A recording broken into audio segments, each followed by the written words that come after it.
बात है, एक गांव में एक किसान रहता था। उसके पास एक बड़ा बगीचा था जिसमें एक पुराना सेब का पेड़ और दूसरे पौधे, पेड़ और खूबसूरत फूल थे।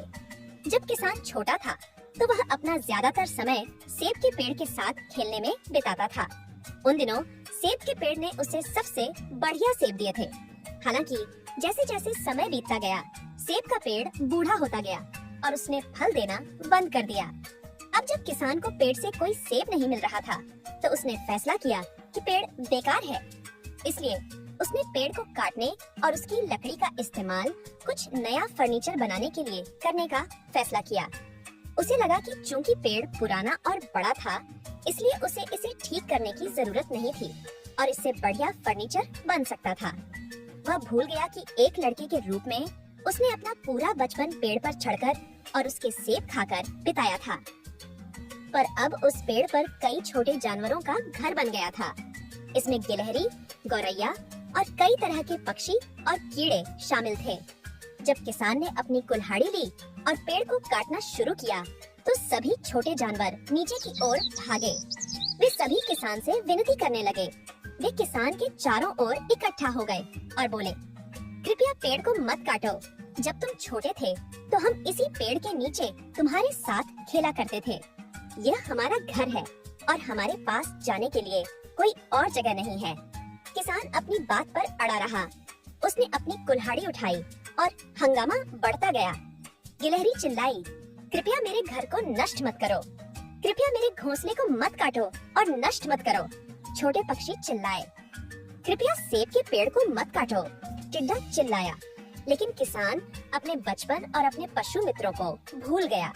उसने पेड़ को और अधिक काटना शुरू कर दिया।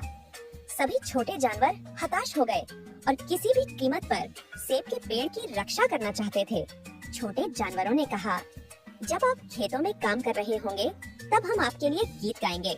हम आपके छोटे लड़के की देखभाल करेंगे। वह रोएगा नहीं, बल्कि मनोरंजन करेगा और खुश रहेगा।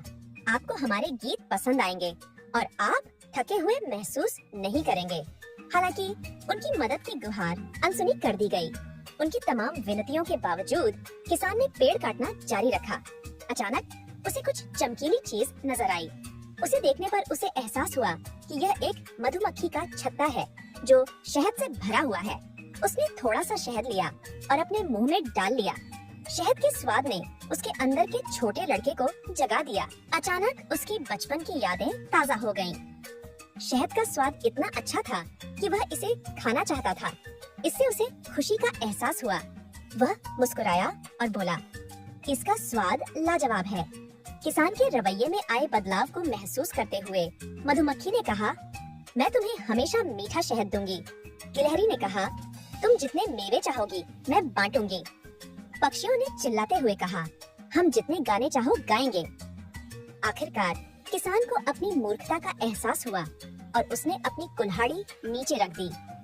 उसे समझ में आ गया कि पेड़ पर कई प्यारे जानवर रहते हैं जो उसे बहुत सारी चीजें देते हैं। वह चाहता था कि उसके छोटे बेटे को भी वैसा ही बचपन मिले जैसा उसे मिला था। किसान को एहसास हुआ कि सेब का पेड़ इतना भी बेकार नहीं था। उसके अंदर के छोटे लड़के ने सेब के पेड़ को बचा लिया।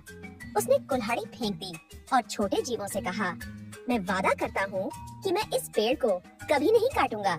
मुझे अपनी गलती का एहसास हो गया है और अब आप सभी शांति और सद्भाव से रह सकते हैं। छोटे जीवों ने मधुमक्खी का बहुत बहुत धन्यवाद किया। अगर किसान को मधुमक्खी का छत्ता नहीं मिला होता, तो वे अब तक बेघर हो चुके होते। वे पुराने सेब के पेड़ पर खुशी खुशी रहने लगे।